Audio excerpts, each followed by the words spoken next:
ठीक है, चलो देखो। हेलो बच्चों, क्लास 12 की बायोलॉजी में जो आपका कौन सा 5वां चैप्टर है, जिसका नाम है molecular basis of inheritance. NCERT के अनुसार अगर हम देखें तो इस चैप्टर का नाम क्या होता है? मॉलिक्यूलर बेसिस ऑफ इनहेरिटेंस, मतलब आनुवंशिकता का आणविक आधार। ठीक, उसमें हम लोग अभी तक देख चुके हैं कि डीएनए की संरचना कैसे होती है, वो किससे मिलकर के बना है। आज अब बात किस पे आके छिड़ी हुई है कि जो जेनेटिक मटेरियल है, यानी अनुवांशिक पदार्थ जो है वो है क्या ना। आखिर कैसे हम डिसाइड करें कि डीएनए अनुवांशिक पदार्थ है, आरएनए अनुवांशिक पदार्थ है, या कौन है अनुवांशिक पदार्थ ना, ये हमें पता नहीं है।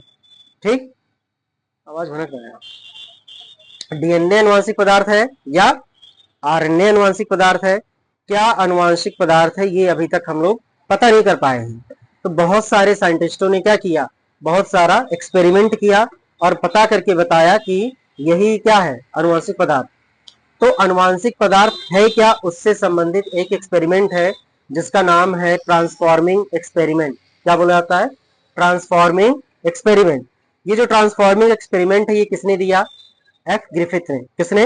एफ ग्रिफिथ ने। कब दिया था? 1928 में।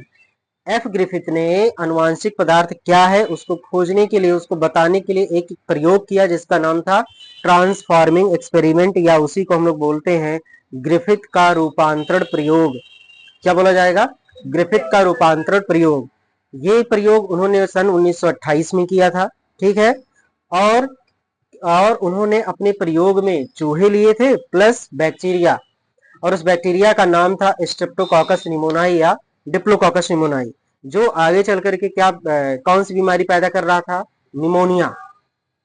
और उन्होंने ये सिद्ध करने के लिए कि अनुवांशिक पदार्थ क्या है, उसको बताने के लिए उन्होंने बैक्टीरिया का 2 स्ट्रेन लिया, एक आर स्ट्रेन और एक एस स्ट्रेन। मान लेते हैं हमारे पास कौन सा स्ट्रेन है? R strain. कौन सा? R strain. आप ये जान लो कि जो आर स्ट्रेन था ये वायरुलेंट नहीं था। ये कैसा था? नॉन वायरुलेंट था ना। नॉन वायरुलेंट का मतलब ये अनुग्र था, मीन्स इसके द्वारा कोई बीमारी नहीं हो रहा था।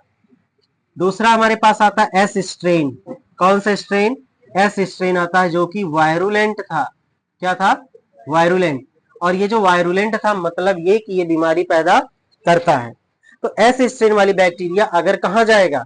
चूहे के अंदर, तो बीमारी पैदा करेगा। लेकिन आर स्ट्रेन वाला बीमारी पैदा नहीं करेगा। अब वो करते क्या है, देखो, एक बार वो आर स्ट्रेन वाली बैक्टीरिया को किसके अंदर इंजेक्ट करा देते हैं? एक चूहे के अंदर। किसके अंदर? ये हम यहाँ एक चूहा बना देते हैं ना, ये चूहा बन गया। अब जैसा भी बनाओ तुम लोग, ये हमारे पास एक चूहा बना। तो आर स्ट्रेन को अगर चूहा के अंदर छोड़ा जाएगा तो ये चूहा जिंदा रहेगा। कैसा रहेगा? जिंदा रहेगा, यानी इसको बीमारी नहीं होगा। ठीक, ये चूहा कैसा रहेगा? नॉन वायरुलेंट, मतलब इसके अंदर कोई बीमारी नहीं है, ये लाइव है।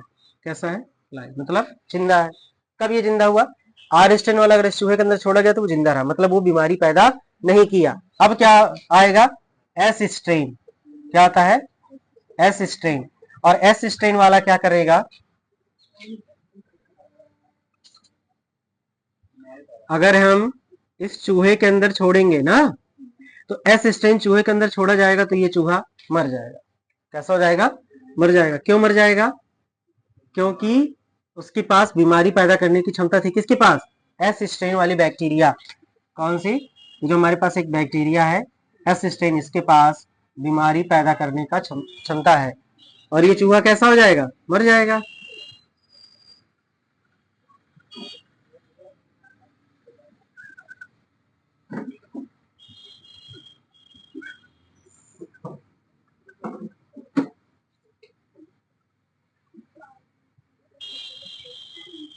ये चूहा क्या हो गया? मर गया ना, ये डेड हो गया। कब डेड हुआ? जब जब इस चूहे के अंदर क्या छोड़ा गया? एस स्ट्रेन वाला। आर स्ट्रेन वाला छोड़ा जाएगा तो जिंदा रहेगा, लेकिन एस स्ट्रेन वाला छोड़ा जाएगा तो मर जाएगा। अगला उन्होंने क्या किया, जो हमारे पास एस स्ट्रेन वाला था उसको हीट किल्ड कर दिया। क्या कर दिया? Heat killed. यानी एस स्ट्रेन, कौन सा स्ट्रेन?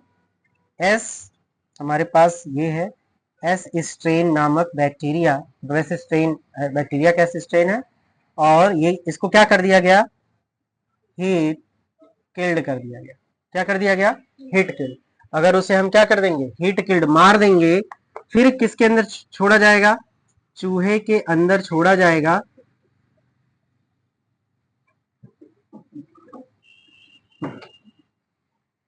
बैठ जाओ सही से, ज्यादा दांत अगर निकाल रहे तो बता रहे अभी हम। हमारे पास क्या आया, ये चूहा आया। बंदर नहीं देखे तुम लोग, हाँ? कौन चिढ़ा रहा है, तो क्यों देख रहे हो उसको? अच्छा ठीक है, तो जो एस स्ट्रेन है वो किसके पास गया, इस चूहे में छोड़ा गया, लेकिन कैसा था वो, हीट किल्ड था। हीट किल का मतलब, हीट किल्ड का मतलब ये मरा हुआ इसके अंदर छोड़ा जाएगा, तो ये चूहा मरेगा कि जिंदा रहेगा, जिंदा रहेगा। क्या रहेगा, जिंदा। मतलब अब इसके अंदर बीमारी पैदा नहीं हो रहा। लेकिन अब इस अगली बार क्या किया गया, हम एस स्ट्रेन लेते हैं। कौन से strain, S strain plus R strain. लेकिन एस स्ट्रेन वाला कौन सा होगा, हीट किल्ड।